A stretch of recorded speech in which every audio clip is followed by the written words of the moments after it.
Hi guys, welcome to my YouTube channel. Guys, मैं नीलम सागर। Students, आज हम इतिहास से वेद का टॉपिक का अध्ययन करेंगे। और गाइस, यदि आपको ये वीडियो पसंद आए तो लाइक करिए, शेयर करिए और सब्सक्राइब करिए। आपकी एक लाइक मुझे मोटिवेट करती है और वीडियोज लाने के लिए। तो और वीडियो को पूरा देखिए, इसको बिल्कुल स्किप मत करना। वीडियो बहुत इंटरेस्टिंग बनी है और आपके किसी भी आप एग्जाम को अगर आप देते हैं उससे रिलेटेड क्वेश्चन आप आते ही आते हैं। चलिए शुरुआत करते हैं। वेद। प्राचीन भारतीय इतिहास के स्रोत विषय में जानकारी मुख्यतः 4 स्रोतों से होती है। वो है धर्म ग्रंथ, ऐतिहासिक ग्रंथ, विदुषियों का विवरण, पुरातत्व संबंधी साक्ष्य। इनमें से प्राचीन जो है वो धर्म ग्रंथ है और जिसके संकलनकर्ता कौन है? महर्षि कृष्ण देवपायन वेदव्यास है। वेदों के प्रकार 4 हैं: ऋग्वेद, यजुर्वेद, सामवेद और अथर्ववेद। ऋग्वेद क्या है? रचनाओं के क्रमबद्ध ज्ञान के संग्रह को ही ऋग्वेद कहा जाता है। इसमें 10 मंडल, 1028 सूक्ति एवं 10,462 रचनाएं हैं। इस वेद की रचनाओं को पढ़ने वाले ऋषि होद कहलाते हैं। इस वेद से आर्य के राजनीतिक प्रणाली एवं इतिहास के बारे में जानकारी मिलती है। इस वेद में क्या मिलता है? आर्य के राजनीतिक प्रणाली एवं इतिहास के बारे में जानकारी मिलती है। विश्वामित्र द्वारा रचित ऋग्वेद के 3रे मंडल में सूर्य देवता सावित्री को समर्पित है। गायत्री मंत्र है। इसके 9वें मंडल में देवता सोम का उल्लेख है और इसके 8वें मंडल की हस्तलिखित रचनाओं को खिल कहा जाता है।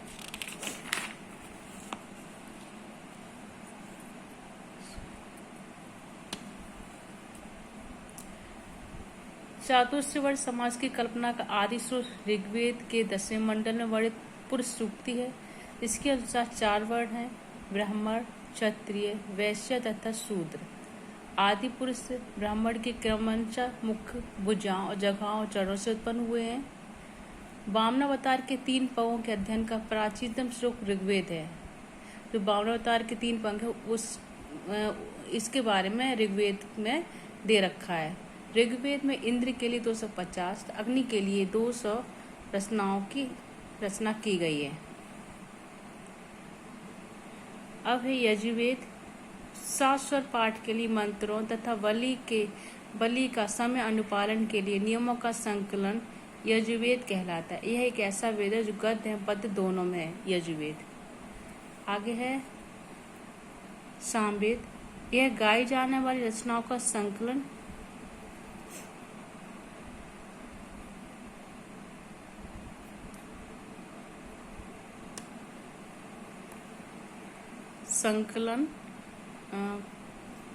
गाई जाने वाली गाई जाने वाली रचनाओं का संकलन इसके पाठकर्ता को उदात्त कहते हैं। अब है आगे अथर्ववेद। अथर्वा ऋषि द्वारा रचित इस वेद में रोग निवारण, तंत्र मंत्र, जादू टोना, श्राप, वशीकरण, आशीर्वाद, संतुति, प्रायश्चित, औषधि, अनुसंधान, विवाह, प्रेम, राजकर्म, मातृभूमि, महामत्य आदि विषयों से संबंधित वर्णन है। इसमें सभा समितियों को प्रजापति की 2 पुत्रियां कहा गया है। वेदों को भली बात समझने के लिए वेदांगों की रचना की गई है, जो कि 6 वेदांग है: शिक्षा, ज्योतिष, कल्प, व्याकरण, निरुक्त तथा छंद। और सबसे प्राचीन वेद कौन सा? ऋग्वेद। और पूछा जाए यदि सबसे बाद का वेद तो है वो अथर्ववेद। भारतीय ऐतिहासिक कथाओं का सबसे अच्छा क्रमबद्ध विवरण कहाँ मिलता है? पुराणों में। जो भारतीय ऐतिहासिक कथाएं उनका विवरण आपको कहाँ मिलेगा? पुराणों में। इसके रचयिता कौन है? लोमहर्ष एवं इसके पुत्र उग्रश्रवा माने जाते हैं। तो पूछा जाए कि जो पुराण है उसके रचयिता कौन है? तो लोमहर्ष एवं इनके पुत्र उग्रश्रवा। और पुराण की संख्या कितनी है? पुराणों की 18 है, जिनमें केवल 5 हैं: मत्स्य, वायु, विष्णु, ब्राह्मण एवं भागवत में ही राजाओं की वंशावली पाई जाती है। पूछा जाए कि सबसे पूछा जाता है ये क्वेश्चन कि सबसे पुराना पुराण कौन सा है? तो वह मत्स्य पुराण। आगे है अधिकतर पुराण सरल एवं संस्कृत श्लोक में लिखे गए हैं। स्त्री तथा शूद्र जिन्हें वेद पढ़ने की अनुमति नहीं थी वे पुराण सुन सकते थे। पुराणों का पाठ पुजारी मंदिरों में किया करते थे। स्त्री की सर्वाधिक गिरी हुई स्थिति मैत्रेयी संहिता से प्राप्त होती है। शतपथ ब्राह्मण में स्त्री को पुरुष का अर्धांगिनी कहा गया है। शतपथ ब्राह्मण में स्त्री को पुरुष का क्या कहा गया? अर्धांगिनी कहा गया है। स्मृति ग्रंथों में सबसे प्राचीन और प्रमाणित मनुस्मृति माना जाता है। यह शुंग काल का मानक ग्रंथ है। नारद स्मृति गुप्त युग के विषय में जानकारी प्राप्त करते हैं। आगे है आपका ये जो जातक है, बुद्ध की पूर्व जन्म की कहानी वर्णित है जातक में। हीनयान में ये प्रमुख ग्रंथ कथा वस्तु है जिसमें महात्मा बुद्ध का जीवन चरित्र अन्य कथनांकों के साथ वर्णित है। और जैन साहित्य को आगम कहा जाता है, सॉरी यहाँ मिसप्रिंट हो गया, आगम कहा जाता है। और प्रारंभिक इतिहास कल्पसूत्र से ज्ञात होता है। जैन ग्रंथ भगवती सूत्र महावीर के जीवन कृपों तथा अन्य समकालिकों के साथ उनके संबंधों का विवरण मिलता है। किसमें? जैन ग्रंथ में। अर्थशास्त्र के लेखक कौन? चाणक्य, जिन्हें कौटिल्य या विष्णुगुप्त भी कहा जाता है।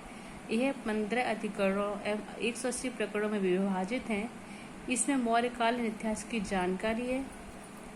संस्कृत साहित्य में ऐतिहासिक घटनाओं को क्रमबद्ध लिखने का सर्वप्रथम प्रयास किसने किया था? संस्कृत साहित्य ऐतिहासिक घटनाएं वो संस्कृत में लिखने का प्रयास किसने किया था? कल्लेड़ के द्वारा किया गया था।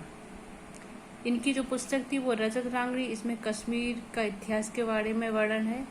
और चचनामा, इसमें क्या अरबों की सिंध विजय का वृत्तांत है। जिसके लेखक कौन है? अली अहमद। संस्कृत भाषा व्याकरण की प्रथम पुस्तक कौन सी थी? अष्टाध्यायी, जिसके लेखक पाणिनि हैं। अष्टाध्यायी, इसमें मौर्य के पहले का इतिहास तथा मौर्य युगीन राजनीतिक अवस्था की जानकारी प्राप्त होती है। गाइस, आज का टॉपिक बहुत ही स्पेशल टॉपिक था। इससे रिलेटेड कम से कम 4 से 6 क्वेश्चन आपको जरूर किसी भी एग्जाम में मिलते हैं। जैसे कि मत्स्य पुराण सबसे पुराना पुराण कौन सा है, पुराणों की संख्या कौन सी है, प्राचीन वेद कौन सा है, अथर्ववेद में किसका उल्लेख होता है। इससे रिलेटेड आपको क्वेश्चन जरूर मिलते हैं। तो इस वीडियो को आप जरूर देखिए, पूरा देखिए, स्किप बिल्कुल मत कीजिए।